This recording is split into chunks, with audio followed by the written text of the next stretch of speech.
So, the Windham incident was in a representative race regarding 10,000 ballots, right? But it is, we saw what happened in the presidential race. We know that this is a countrywide issue. It's an entire system. And we've studied it extensively. We talk about it every single day. And the further you go down the rabbit hole, the sicker it makes you in your stomach. That this has been going on for a long time. It just so happens the last election, they cheated more than they've ever cheated before, and it's so obvious. So a lot of people are waking up, but as we try to push back against and try to get something done, audits, for instance, then you start to realize they have that system figured out too. They know how to pull the wool over your eyes. They know how to do a smoke and mirror show like what happened to you guys. And the average ordinary person might read the audit report that was done and say, yeah, it makes sense, okay, and move on. But we've studied it extensively, and you guys have not had an audit. No, and it's unacceptable. And what the reason I focus so much on what happened in Windham is because I realize you guys have one single vendor through all of New England, LHS Associates, right? Jeff Silvestro, who was actually at the audit, hovering over the machines the whole time, directing the auditors on how to look into the machines that count your votes. Isn't that a conflict of interest?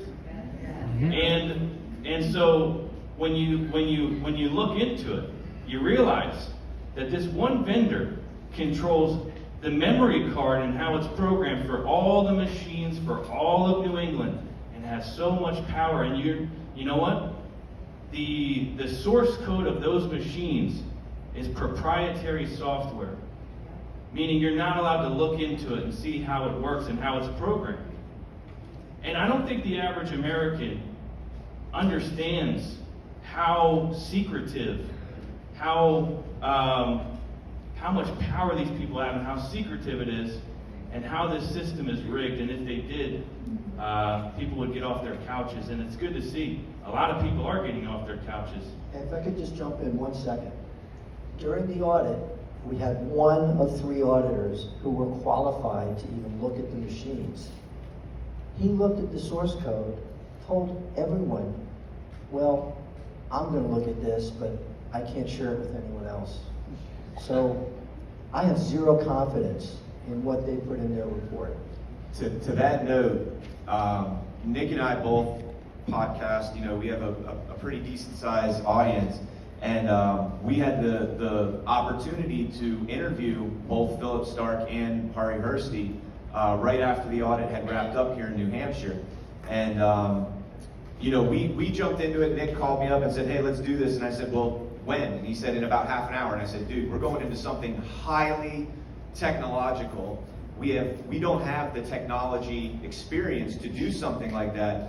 I don't think this is a good idea. And we talked it over and we said, you know what? Let's just ask questions and let them talk.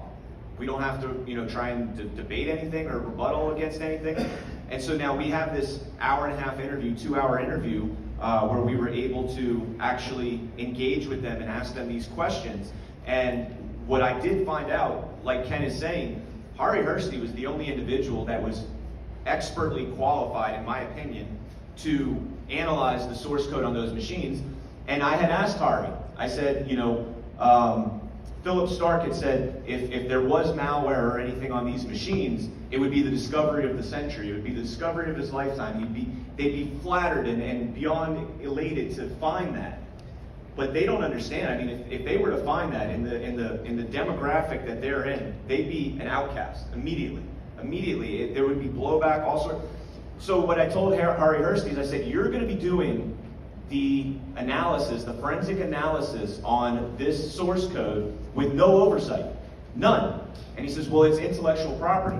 And I said, well, you obviously are privy to it. You've signed an NDA or some sort of non-compete, whatever it might be. And he said, yeah. I said, okay, we'll do the same thing. We'll get a lawyer, we'll sign the same NDA, and we'll have forensic scientists, computer scientists, watch over and go through it with you. Never got a response from him on that. He engaged me on every question I ever asked him, but did not respond to that. And so I do have a major issue with one person exclusively being able to look at that. Now, I was saying yesterday when I was talking with Tom and Nick on our podcast, we have the same thing with Ben Cotton in Arizona. Ben Cotton is the computer science guy that was on that was in the hearing last week with Cyber Ninjas out in Maricopa County. And CNN was blasting him because they took the data from the computers out there, they took it to Montana to do their analysis. Now, there's a difference between Ben Cotton and Hari Hursty.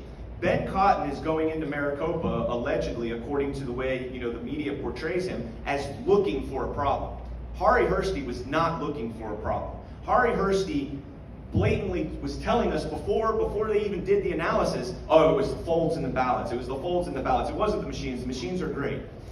So when Ben Cotton comes back and says, hey, we found major issues with this software, you have the base computers to actually go back and cross-examine and validate, that this was in fact, he didn't manipulate it, it was in fact manipulated. With Hari Hursty coming back and saying, hey, everything's good, nobody's going to bat an eye at that. Nobody is going to say, well, how do we know it's good? You're the only person that looked at it. We didn't have anybody else. We tried to get somebody else to do it, sign an NDA, whatever non-disclosure you signed, we wanted to duplicate that and have another set of eyes on this. And we never got that. I feel like what we got in New Hampshire was not a forensic audit. No, and Brian, I could